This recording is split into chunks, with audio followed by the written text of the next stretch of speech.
Welcome to Nagarathna சமையல். இன்றைக்கி நம்ம பார்க்க போகிறது வீட்டில் பண்ண பன்னீர் பூர்ஜி. பன்னீர் 1 லிட்டர் பால் எடுத்துக்கோங்க.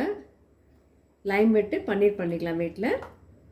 வெங்காயம் நறுக்கியது, தக்காளி நறுக்கியது, பச்சை மிளகா சிறு துண்டுகளாக நறுக்கியது, உப்பு தேவையான அளவு, மஞ்சத்தூள், இஞ்சி பூண்டு பேஸ்ட், குடமிளகா அதே மாதிரி வெங்காயம் நறுக்கிற மாதிரியே பொடியாக நறுக்கியது. எண்ணெய் சமைக்க. இப்போ சமைக்கலாமா? இப்போ நம்ம அடுப்பை பற்ற வச்சுக்கலாம்.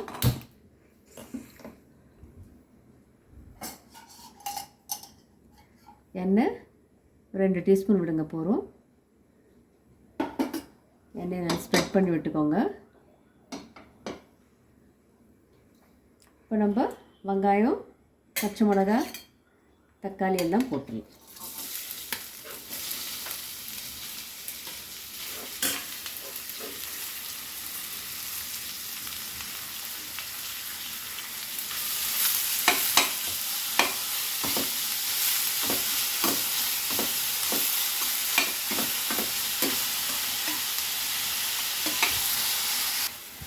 வெங்காயம் வதங்கிட்டு இருக்கு. தக்காளி கொஞ்சம் சாஃப்ட் ஆனதும் கேப்சிகமும் போட்டுக்கோங்க. அதுலேயே போட்டுட்டு அதையும் சேர்த்து வதக்கிக்கோங்க.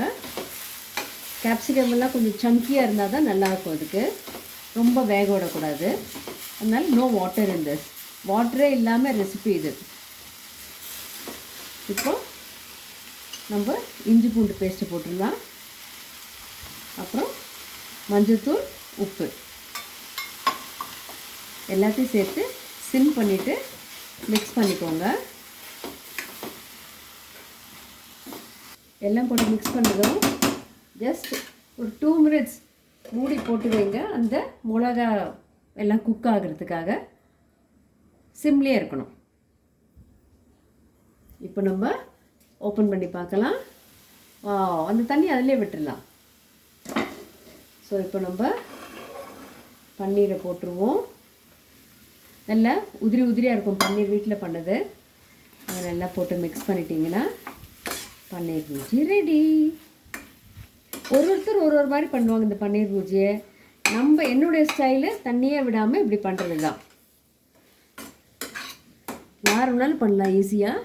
சப்பாத்திக்கு, பூரி, பரோட்டா எக்ஸலண்ட்டாக இருக்கும். நம்ம இப்போ பிளேட்டிங் பண்ணலாம். இப்போ நம்ம பிளேட்டிங் பண்ணியாச்சு.